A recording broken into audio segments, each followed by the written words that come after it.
एक बुढ़िया माजी थी। वह बहुत गरीब थी और उन माजी को दिखाई नहीं देता था। वे गणेश जी की भक्त थी। सच्चे मन से भगवान श्री गणेश जी की पूजा किया करती थी। एक दिन माजी के पूजा पाठ से भगवान गणेश जी प्रसन्न हुए और प्रकट होकर माजी को आशीर्वाद दिया। गणेश जी बोले, मैं तुम्हारी पूजा और भक्ति से प्रसन्न हूँ। तुम्हें क्या वरदान चाहिए, मैं तुम्हारी एक इच्छा पूरी करूँगा। माजी बोली, भगवान मुझे मांगना नहीं आता, मैं अपने बेटे और बहू से पूछकर कल मांगूंगी। माजी अपने घर जाकर अपने बेटे के पास गई और बोली कि बेटा, गणेश जी ने मुझे कहा कि मैं कोई भी एक चीज़ उनसे मांग सकती हूँ। बेटा बोला, माँ धन मांग लो, हमारा भविष्य अच्छा हो जाएगा। माजी बहू के पास गई और उससे पूछा।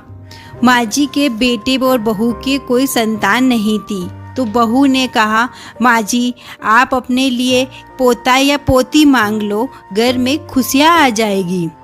माजी ने पड़ोसी से पूछा तो पड़ोसी बोली कि माजी बेटे और बहू तो अपनी ज़रूरतों का चीज़ें मांग रहे हैं, आप अपने लिए कुछ मांगो, आपको दिखाई नहीं देता, आप अपने लिए अपनी आँखों की रोशनी मांगो। माजी पूरी रात सोचती रही। सुबह हुई और गणेश जी ने उनसे पूछा तो माजी बोली कि भगवान, मैं सोने के कटोरे में दूध पीते हुए अपने पोते को देखना चाहती हूँ।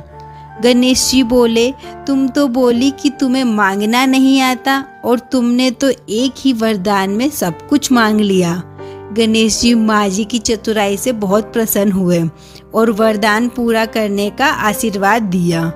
माजी जब अपने घर आई तो उनका घर महल जैसा हो गया और उनकी आंखों की रोशनी भी सही हो गई। कुछ समय बाद उनके घर में उनके पोते ने जन्म लिया। गणेश जी जैसे उस माजी के वरदान को पूरा किया, वैसे सभी के वरदान को पूरा करे। ओम गण गणपते नमः।